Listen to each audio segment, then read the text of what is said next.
Bakit may mga tao na kahit tahimik lang, ginagalang? Hindi sila palasigaw, hindi mapagmataas, pero kapag nagsalita, pinakikinggan. Kapag dumaan, ramdam mo ang respeto. Anong meron sila na wala sa iba? Sa totoo lang, hindi lang talino o galing ang basihan ng respeto. Minsan, kahit gaano ka katalino, kung wala kang kontrol sa emosyon mo, nasisira lahat. Pero kapag emotionally mature ka, kahit hindi mo pilitin, kusa kang ginagalang ng tao. Sa video na to, pag-uusapan natin ang 7 traits ng mga emotionally mature na tao. Mga ugaling hindi halata sa una, pero nagbibigay ng instant respeto mula sa ibang tao. At kung matutunan mo to, hindi lang sila magbabago sa pakikitungo sa'yo. Magbabago rin ang tingin mo sa sarili mo. Number 1, marunong magpigil ng galit. Isa sa pinakaunang palatandaan ng taong emotionally mature ay ang kakayahang kontrolin ang sarili niyang emosyon. Lalo na kapag galit. Hindi ito madali. Ang totoo, sa init ng sitwasyon, napakadaling magbitaw ng salita. Napakadaling magtaas ng boses o gumawa ng bagay na pagsisisihan mo sa bandang huli. Pero ang taong may emotional maturity ay may malalim na pag-unawa na ang bawat emosyon, kahit gaano pa ito katindi, ay pansamantala lang. Alam nilang kung padadala sila agad-agad, mas lalala lang ang sitwasyon. Ang ganitong klaseng self-control ay hindi ibig sabihin na hindi sila nasasaktan o na hindi sila tinatamaan ng emosyon. Ang ibig sabihin lang nito ay marunong silang huminto, marunong silang huminga, marunong silang mag-isip, at marunong silang timbangin kung anong klaseng reaction ba talaga ang makakatulong. Hindi lang sa sarili nila, kundi pati na rin sa taong kaharap nila. Minsan, ang pagpili ng katahimikan sa gitna ng gulo ay hindi kahinaan, kundi karunungan. Kasi alam mong ang isang salitang binitawan sa galit ay parang basag na salamin. Hindi mo na basta-basta maibabalik sa dati. Kaya pinipili ng emotionally mature na tao na magpigil muna. Ang taong may ganitong maturity ay hindi nagpapadala sa bugso ng damdamin. Hindi sila nagpapadala sa impulse o sa init ng ulo. Sa halip, sila yung tipo ng tao na kayang panatilihin ang respeto kahit pa sila ay pinipikon, iniinis o sinusubok. Hindi dahil mahina sila, kundi dahil pinipili nilang maging mas matalino kaysa sa piliin ang galit nila. Kumbaga sa apoy, hindi sila yung taong nagdadagdag ng gasolina. Sila yung nagdadala ng tubig. Hindi para lusawin ang usapan, kundi para pigilan itong maging sunog. At sa ganitong klaseng disiplina, nakikita ng mga tao na may integridad ka. Isa kang taong hindi basta-basta natitinag, at yan ang tunay na nakakarespetong katangian. Kapag marunong kang magpigil ng galit, nagkakaroon ka ng kontrol, hindi lang sa emosyon mo, kundi sa buong sitwasyon. At doon nagsisimula ang respeto ng ibang tao sa'yo. Kapag nakita nilang kaya mong manatiling kalmado sa mga panahong halos lahat ng tao ay gusto nang sumabog. Number 2, marunong umintindi kahit hindi sumasang-ayon.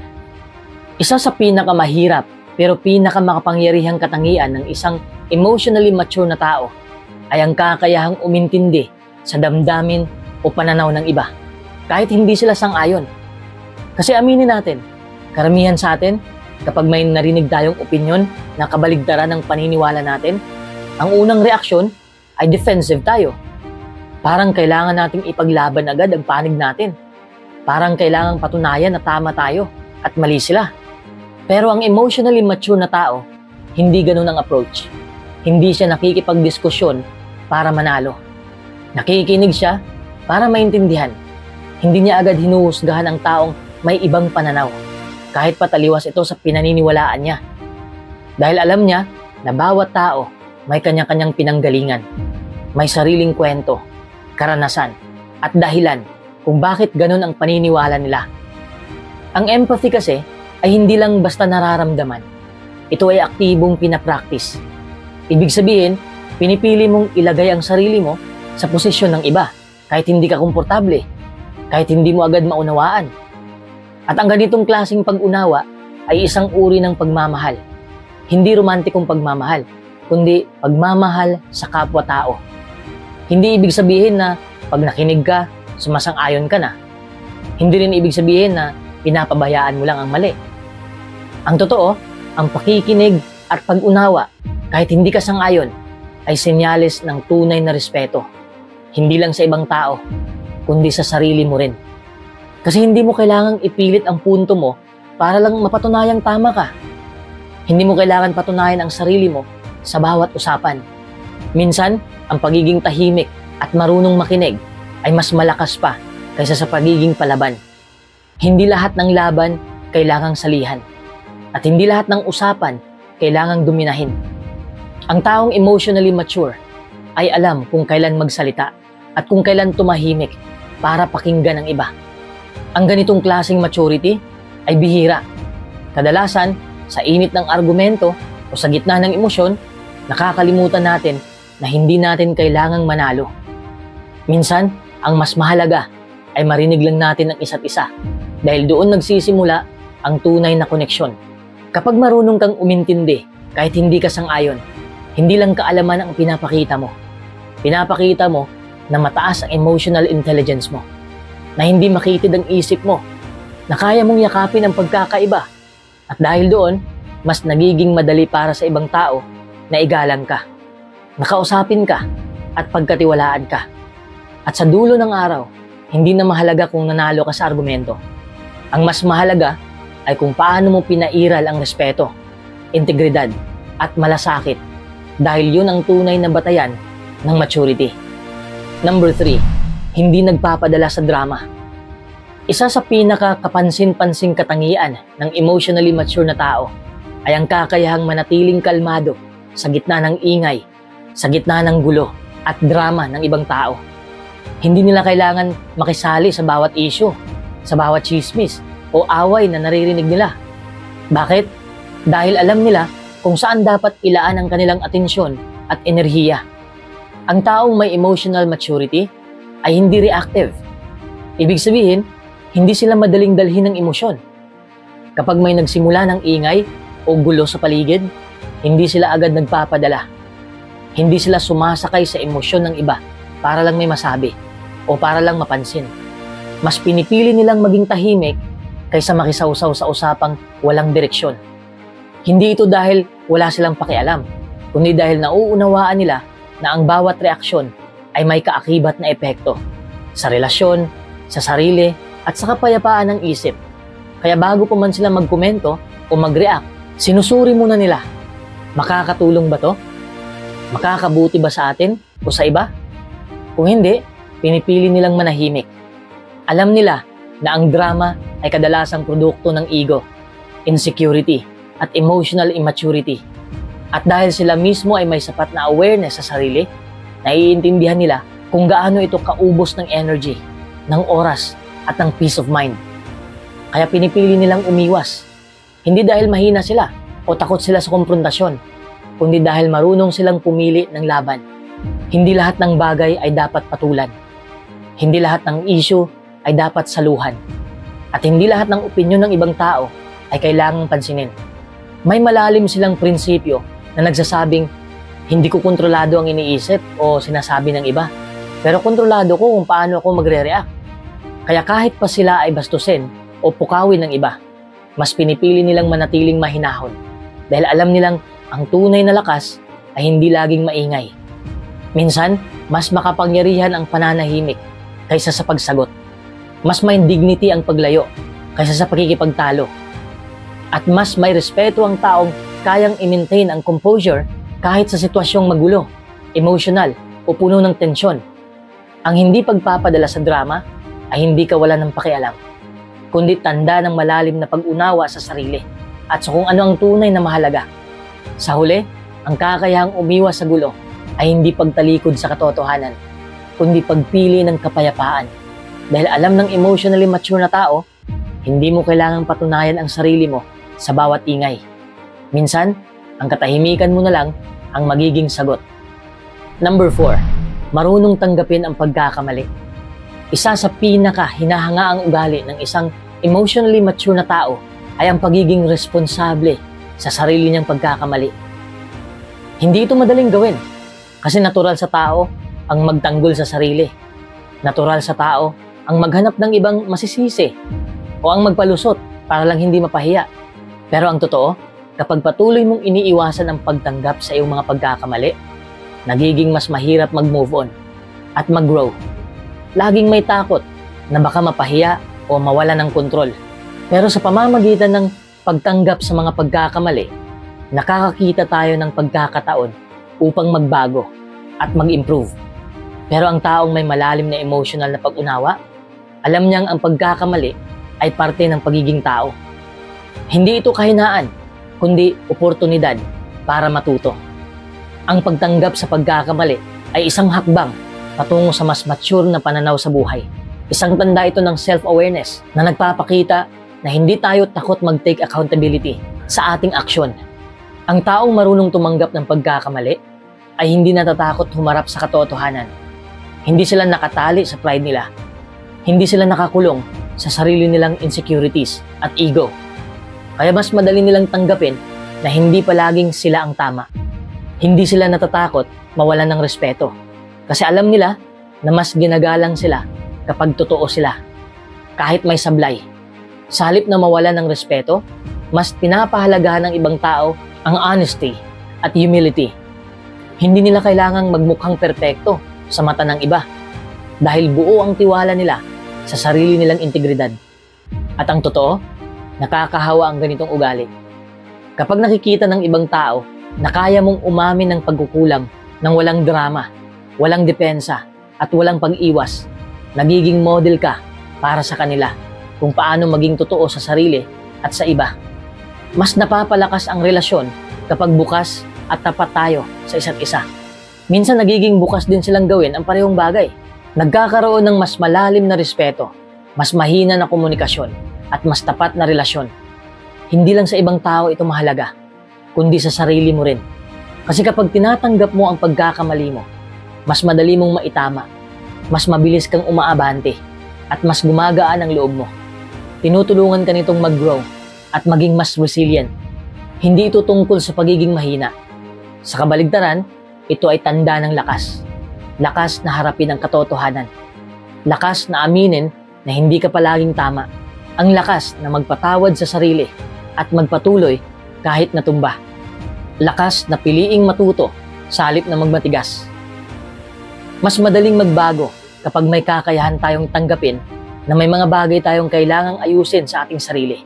Number 5, mag-set ka ng boundaries. Isa sa pinaka-importanting katangian ng isang emotionally mature na tao ay ang pagkakaroon ng malinaw na hangganan. Yung kayang sabihin kung hanggang saan lang at kung ano lang ang kaya at hindi kayang ibigay. Kasi ang totoong maturity, hindi lang yan tungkol sa pagiging mabait o mapagbigay. Bahagi rin yan ang marunong kang kumilala kung kailan ka na nauubos, kailan ka na naaabuso, at kailan mo na kailangang ipaglaban ang kapakanan mo. Ito yung kakayahang kilalanin ang sarili mong limitasyon, na hindi ka robot na pwedeng hatakin sa kahit anong direksyon. Isa kang taong may karapatang alagaan ang sarili mo, emotionally at mentally. Ang taong may emotional maturity ay hindi nagpapagamit.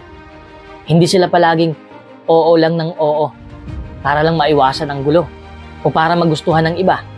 Alam nila na ang respeto ay hindi nakukuha sa pagpapakumbaba lang, kundi sa pagkakaroon ng lakas ng loob na magsabi ng hindi kapag hindi na tama. Ang mga taong emotionally mature ay hindi natatakot mawalan ng tao dahil alam nila na ang mga totoong tao ay hindi nawawala kapag nilinaw mo ang hangganan mo. Alam nila na kung ang isang tao ay tunay na nagmamahal at nagre-respeto sa kanila, hindi ito magagalit o lalayo kapag sila nagsabi ng totoo. Sa halip, mas lalo silang maiintindihan at marerespetuhan. May mga pagkakataon sa buhay na kahit gusto mong tumulong, kahit gusto mong makisama, mararamdaman mo na parang unti-unti ka nang nauubos. Doon mo marirealize na mahalaga pala ang maglagay ng limitasyon. Hindi selfishness ang tawag doon. Self-respect yun. At ang taong may self-respect, mas ginagalang din ng iba. Kasi kapag hindi mo pinapahalagan ang sarili mong oras, sarili mong lakas at emosyon, paano mo aasahan na gagawin ito ng iba para sa'yo? Ikaw ang unang nagtuturo kung paano ka dapat itrato. Kapag may hangganan ka, hindi ibig sabihin nito na sarado ka sa mundo. Ibig sabihin lang nito, pinoprotektahan mo ang sarili mo mula sa mga bagay o tao na hindi na nakakabuti. Kaya kapag may emotional maturity ka, hindi ka natakot na mag-step back. Hindi ka natakot manahimik o umiwas kapag alam mong hindi na healthy ang dynamics. Hindi ito pagiging masama. Ito ay pagiging matalino at marunong sa buhay. At tandaan, mas madalas ang katahimikan mo ay hindi kahinaan, kundi karunungan. Dahil hindi lahat ng laban ay kailangang salihan. At hindi lahat ng tao ay dapat mong payagan sa loob ng personal mong space. Number 6, marunong magpatawad pero hindi ulit-ulit magpapaabuso. Isa sa pinakamalalim na anyo ng emotional maturity ay ang kakayahang magpatawad. Hindi dahil madali, kundi dahil pinili mong maging payapa. Kapag may nanakit sa'yo, ang unang instinct mo, kadalasan, ay gumanti, magsara ng puso, o magtanim ng sama ng loob. Pero ang taong emotionally mature, naiintindihan niya na ang galit ay lason na ikaw din ang unti-unting pinapatay. Kaya pinipili niyang palayain ang sarili sa bigat ng hinanakit. Pero hindi ibig sabihin nito ay papayag kang ulit-ulitin ng iba ang pananakit sa'yo. Ang pagpapatawad ay hindi pantay sa pagbabaliwala sa mali. Hindi ito kahinaan. Sa katunayan, lakas ito dahil pinili mong tapusin ang cycle ng galit. Pero may sapat kang respeto sa sarili para hindi na hayaang maulit pa ang sakit. Hindi mo kailangang panatilihin sa buhay mo ang lahat ng tao para lang matawag kang mabuting tao. Minsan, ang tunay na kabutihan ay nasa kakayahang magtakda ng hangganan. Hindi dahil sa pride, kundi dahil natuto ka na. Natuto kang mahalin ang sarili mo habang pinipiling palayain ng iba sa galit mo. Pero hindi ibig sabihin ay bibigyan mo sila ng bagong pagkakataong sirain ka ulit. Ang taong emotionally mature ay hindi bitter, pero hindi rin martir. Marunong silang balansehin ang puso at isip. Hindi sila nananatili sa cycle ng pagpapatawad na walang pagbabago. Dahil ang tunay na kapayapaan ay hindi lang galing sa pagpapatawad, kundi sa pagpili ng katahimikan, kahit ang ibig sabihin nito ay pagbitaw. Number 7, hindi kinakailangang patunayan ang sarili lagi. Isa sa pinakahinahangaan na tanda ng emotional maturity ay yung kakayahan mong manahimik at maging kontento kahit walang nakakakita sa ginagawa mo. Ang mature na tao, hindi nauubos ang energy sa pagpapakitang gilas o sa pagpapatuloy ng sarili. Hindi nila kailangan ng validation mula sa social media, sa barkada, o kahit kanino. Kasi alam nila kung sino sila. Alam nilang ang tunay na halaga ay hindi nasusukat sa likes, sa views, o papuri ng ibang tao, kundi sa kung paano sila kumikilos kahit walang nanonood. Kapag emotionally mature ka, hindi mo na kailangang ipilit ang sarili mo sa mga usapan, sa mga achievements ng iba, o sa kompetisyon ng sino ang mas magaling. Hindi mo na kailangan ipaglaban ang opinyon mo sa lahat ng pagkakataon dahil alam mong hindi mo kailangang manalo sa lahat ng diskusyon para magkaroon ng halaga. Nawala na sa'yo yung takot na baka isipin ng iba mahina ako. Kasi alam mong ang tunay na lakas ay nasa tahimik na kumpiyansa. Hindi sa ingay, hindi sa yabang, at hindi sa pasiklab. Kasi habang ang iba ay abalang patunayan ang sarili, ikaw ay abala sa paglago. Tahimik, pero tuloy-tuloy. At sa bandang huli, ang tahimik na pag-unlad ang may pinakamatibay na pundasyon. Ito yung klase ng katahimikan na hindi dahil wala kang ambisyon, kundi dahil hindi mo kailangang ipagsigawan ang mga pangarap mo para patunayang may direksyon ka. Ito yung kumpiyansa na kahit hindi ka i-cheer ng buong mundo, ayos lang, kasi sapat na ang tiwala mo sa sarili mo. Kasi sa puso ng isang mature na tao, mas mahalaga ang inner peace kaysa external praise. Hindi nila pinipilit makipagsabayan dahil alam nilang may sariling timing ang lahat. At sa panahong halos lahat ay gustong ipakita ang best version nila sa lahat ng oras, ang taong hindi kailangang magpanggap ay isang malalim na hininga sa gitna ng maingay na mundo. Sa dami ng nagpapanggap, ang pagiging totoo mo ay tila isang pahinga. At yan ang dahilan kung bakit ka mas ginagalang. Sa huli, ang emotional maturity ay hindi tungkol sa pagiging perpekto o pagiging palaging tama. Isa itong proseso ng paglago. Isang uri ng personal na disiplina na hinihingi ang lakas ng loob pag-intindi, at matinding pagkilala sa sarili. Hindi ito madaling makuha at hindi rin ito nakikita agad sa panlabas. Pero kapag nararamdaman ito ng mga tao sa'yo, sa pananalita mo, sa mga desisyong ginagawa mo, sa paraan ng pagtugon mo sa mga sitwasyong puno ng emosyon, dahil doon kanila mas ginagalang, hindi dahil sa takot, kundi dahil sa tiwala. Ang taong emotionally mature ay hindi madaling matinag, hindi agad natitinag ng emosyon, at hindi basta-basta nahuhulog sa init ng ulo o biglaang desisyon. Sa halip, tahimik silang matatag, marunong silang makinig, marunong magbigay, at higit sa lahat, marunong maghintay at umunawa. At sa isang mundong puno ng ingay, pagmamadali, at drama, ang mga taong emotionally mature ang lalong pinapansin, pinapakinggan, at hinahangaan. Kaya kung nararamdaman mong gusto mong mas maging totoo sa sarili mo, mas respetuhin ng mga tao, at mas maging matatag sa harap ng emosyon, ang pagsasanay sa emotional maturity ay isang magandang simula. Dahil hindi lang ito para sa imahe mo sa iba. Ito ay para sa kapayapaan mo sa sarili. At yan ang uri ng respeto na hindi hinihingi, kundi kusa nilang ibinibigay. Kung nakarelate ka sa mga traits na to, o gusto mong ma-develop pa ang emotional maturity mo, huwag mong kalimutang i-like ang video na to. I-share mo na rin sa kaibigan mong kailangan tong marinig. At kung gusto mo pa ng mga content na makakatulong sa personal growth mo, mag-subscribe ka na at i-hit ang notification bell para sa susunod, mas ikaw na ang may control sa emosyon mo. Hindi baliktad. Kita-kits sa next video.